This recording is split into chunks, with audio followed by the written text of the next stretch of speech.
Be careful what you wish for, as they say. Everybody wanted DLC costumes, and here we are. All right, all right, all right. Let's talk about it. Everybody's talking about it. Everybody's upset about it. We gotta talk about the Street Fighter 6 DLC controversy. Man, it's like Street Fighter 6 is always in the headlines for the wrong reasons these days, man. This is just so unfortunate because I really enjoy this game a lot, man. But I'm gonna break down my opinions on the subject. I'm going to talk to you guys about what's going on. First and foremost, let's throw out a disclaimer. We all know this is Capcom. Capcom is doing what Capcom does. Call it corporate greed, call it greedy, call it shady. We've been dealing with Capcom and shaky DLC history for decades now. I mean, for decades now. That's just what it is when it comes to Capcom. They make amazing products, amazing games, but man, that DLC side of things and expansion side of things and the paywall practices, we already know they are so shaky when it comes to that. And it's so unfortunate because the practices override the quality, and that's just so unfortunate, man. But let's take a look at some of the costumes and what's going down in the Street Fighter 6 DLC space. Here we go again.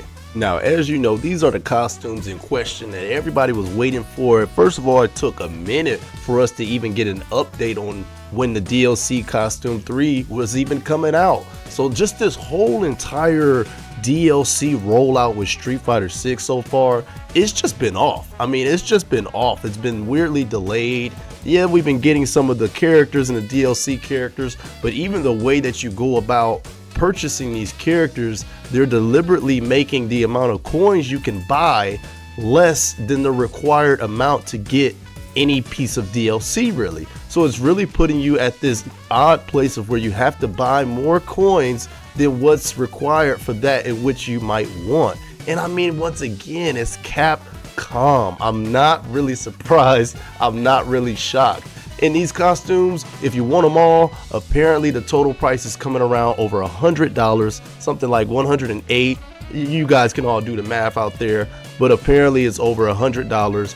And I think that's wild, man. I mean, quite simply, that's wild if you have to pay $100 to get 18 costumes for characters already on the game. I mean, that's just ridiculous. But once again, man, call it corporate greed, call it whatever you want to call it. It's just ridiculous. Now, on the flip side, like I said in the opening of my video, man, we've been dealing with DLC and Capcom for a while, and let's scale back a bit, guys. This is a business. I know we look at the games, we think about the characters, but at the end of the day, it's a business. They're in it to make money. Everybody wants to make a little bit of money, but sometimes, man, when you compromising that integrity to make that money, I don't know, Capcom, and I know we as consumers sometimes can get a little spoiled.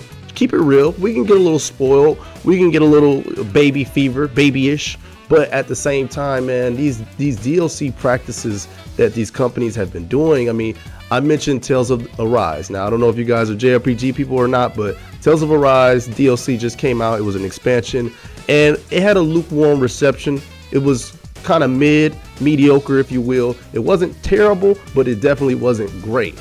And I just think for two of my favorite series back to back to be hit by DLC, man, it begs the question, man, is modern DLC practices ruining quality games? Now, is that doomsday and is that going too far? I don't know. Y'all let me know. I don't jump to one side or one extreme or the other. I just like to try to stay balanced. But all I know is sometime, man, I just want a DLC that's just really on point. Can y'all name me a DLC that came out for a major game that was just on point, man? I need to know, because it always seems like something's going on with DLC in these video games that's just off the chain, man. But again, guys, this is Capcom. This is what they do. My thoughts on the Street Fighter, I was only going to get certain characters anyway, like DJ, and honestly, I don't know who else, but I was just going to get DJ in the first place. I mean, but yeah, we're not forced to buy it, you know, so let's not make it a bigger deal than what it is. We asked for these DLC costumes, we got the DLC costumes, and we know what type of company we're dealing with. We know who we're dealing with. So part of me is not really surprised, and part of me is not really jumping on the backlash train because, man, listen, we've been, if you're a real long time Capcom fan, you already know what it is. You know that this is part of the course. You know that this is what comes with the territory. But on one hand, if you're a fan of this game, you did want to see more of this game. I love Street Fighter 6 and I want to see more Street Fighter 6, but sometimes that comes at a sacrifice. Obviously, it comes at a sacrifice, but for me, I'm not a fan of this one way or another.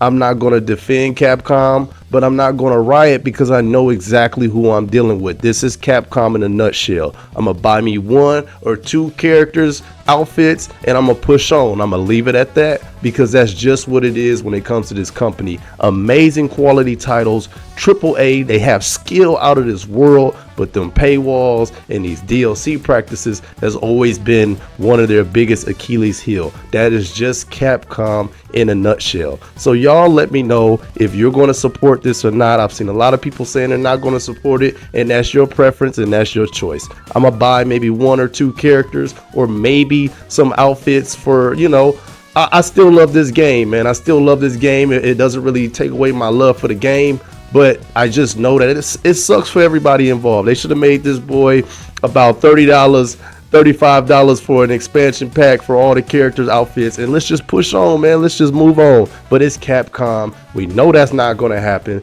And you guys, we honestly, you got to accept reality. It is what it is. Either you're going to buy the costumes or you won't buy the costumes. For all my Street Fighter family asking me how I feel about it, that's how I feel about it. It's Capcom. It is what it is. They're going to do what they're going to do. You don't have to support it, and I really don't. I'm not the biggest fan of it either, but go ahead, buy you your 1 or 2 costumes, man, if you love the game and you want to, you know, see your character in a different outfit, and let's just go from there. But these DLC companies, these DLC practices, man, listen, guys, we like DLC. I know I like DLC. I'm speaking for myself, but just make it accessible, man. Just make this, let's bring the balance. We'll pay for quality DLC and you give us quality DLC at the appropriate price range for that DLC. I know a lot of people worked on these outfits, man, but come on, $100, that's more than the game itself. Don't tell me you worked harder on these costumes than the game itself. But you know what? Enough of this topic. I'm done with it, guys. I still like and love Street Fighter 6, but yo, don't support it if you don't want to. I'll see y'all on the next video. God bless, and Capcom, step y'all game up, man. I'll see y'all. Peace.